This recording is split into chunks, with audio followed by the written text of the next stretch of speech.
మీరు తీసుకునే అదే మందులు, అదే నాణ్యమైన మందులు, కానీ సగం ధరకే. అవును, మెడ్ప్లస్ బ్రాండ్స్ పై 50 to 80% తగ్గింపు. పేషెంట్లకు అవగాహన కల్పించడం సార్, అంటే ఈ 3వ లెవెల్ మోకాలు అరిగిపోయిన తర్వాత ఎంత తొందరగా చేయించుకుంటే అంత మంచిదా? So what to do, what not? 4వ స్టేజ్ అయిన తర్వాత ఆపరేషన్ పడుతుందండి. బట్ ఇంకొక దురదృష్టకరమైన విషయం ఏంటంటే, ఇప్పుడు ఇంకొక దొంగ డాక్టర్లు ఒక సెట్ తయారయ్యారు ఇంజక్షన్ల కోసం. PRPలని మొదలెట్టి రోజు పేపర్లో అడ్వర్టైజ్మెంట్లు వస్తుంటాయి. దాంట్లో ఒక ఆయన ఉన్నాడు, చెక్ పోస్ట్ దగ్గర ఉంటాడు. ఆయన పేరు చెప్పను, బట్ అందరికీ తెలుసు. ఆయన దగ్గర 2 బౌన్సర్లు ఉంటారు. ఎందుకంటే బౌన్సర్ డాక్టర్కి అంటే భయం అనమాట, ఎవడన్నా వచ్చి కొడతారేమో అని. పెద్ద వెయిటింగ్ లిస్ట్ అది ఆయన దగ్గర. ఇప్పుడు ఆపరేషన్ అంటే ప్రతి వాళ్ళు భయపడతారు సహజంగా. ఆ భయాన్ని ఎక్స్ప్లాయిట్ చేసి ఈ డబ్బులు కొట్టేస్తున్నాడు. ఇప్పుడు ఫర్ ఎగ్జాంపుల్ మీరు ఇందాక అన్నట్టు 4వ స్టేజ్ ఆర్థరైటిస్ ఎవరైనా ఆయన దగ్గరికి వెళ్తే ఎక్స్రే చూసి, అమ్మ ఇది చాలా అరిగిపోయింది, నువ్వు వెళ్ళి ఆపరేషన్ చేయించుకో, లేకపోతే ఇంట్లో కూర్చొని రామాయణం రాసుకో అని చెప్పాలి. వాడి దగ్గర 3 లక్షల రూపాయలు తీసుకొని ఇంజక్షన్లు చేస్తాడు. 3 లక్షలు బేదోళ్ళు అండి, అమ్ముకొని ఇచ్చేస్తున్నారు. ఇంకొక ఆమె ఉంది, ఆమెగారు ప్రతి యూట్యూబ్లో ఏ ప్రోగ్రామ్ వచ్చినా కింద ఇది వస్తుంటుంది, దాని ఏమంటారు, స్క్రోలింగ్, ఇది మోకాళ్ళ ఆపరేషన్ లేకుండా చేస్తామని. ఆమె పేరు ఏదో మర్చిపోయాను, ఏదో ఆ పేరు కూడా చెప్తాను, సర్నేమ్ వస్తుంది, క్లినిక్ ఏదో ఉంది ఒకటి. సేమ్ ఇంతే, వీళ్ళందరినీ ఏదో ఒక రోజు పబ్లిక్గా మెడికల్ కౌన్సిల్ వీళ్ళ మీద యాక్షన్ తీసుకుంటుంది. There is no doubt. నేను మొహమాట లేకుండా చెప్తున్నాను, వీళ్ళు దోపిడీ దొంగలండి, ఈ డాక్టర్లు కాదు. అంటే పేషెంట్ భయాన్ని, పేషెంట్ అనిశ్చిత పరిస్థితిని ఎక్స్ప్లాయిట్ చేసి ఇంజక్షన్ల పేరు మీద లక్షలు కొట్టేస్తున్నారు. ఇది not ethical, not professional by any chance. ఎందుకంటే ఇంజక్షన్లు, ఈ PRPలు, ప్లాస్మా థెరపీలు ఇవన్నీ ఇంత మటుకు సైంటిఫిక్గా ఎక్కడ నిర్ధారణ కాలేదు.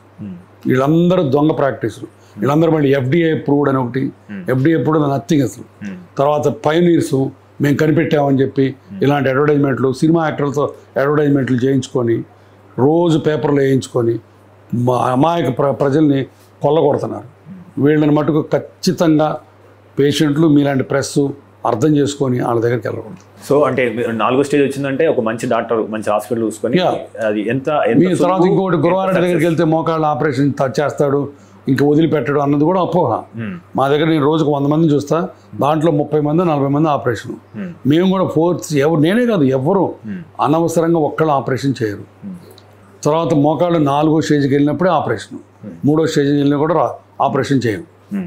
తర్వాత 4వ స్టేజ్కి వచ్చినప్పుడు మీకు ఆర్థికంగా వెసులుబాటు ఉంటే చేయించుకోండి. దాంట్లో కూడా వయసు గురించి సంబంధం లేదు, 30 నుంచి 90 దాకా ఎక్కడేం చేయొచ్చు.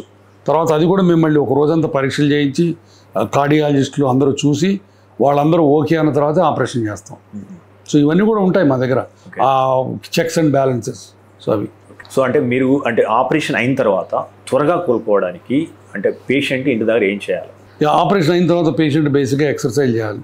నేను సింపుల్ ఎక్సర్సైజ్ చాలా ఇంపార్టెంట్ అండి. చాలామంది మళ్ళీ దాంట్లో కూడా కొంతమంది దొంగ డాక్టర్లు ఆ ఎక్సర్సైజ్ అక్కర్లేదని మాయ చేస్తుంటారు పేషెంట్ని. ఎక్సర్సైజ్ చాలా ఇంపార్టెంట్. ఆపరేషన్ ₹10 అయితే ఎక్సర్సైజ్ ₹10 అని చెప్తాను నేను. ఆ ఎక్సర్సైజ్ కూడా పెద్ద కష్టపడి చేసే ఎక్సర్సైజ్ కాదు, సింపుల్ మోకాళ్ళ ఎక్సర్సైజులు, హిప్ ఎక్సర్సైజు, అది ఫిజియోథెరపిస్టులు చూపిస్తారు, అది చేసుకోవచ్చు.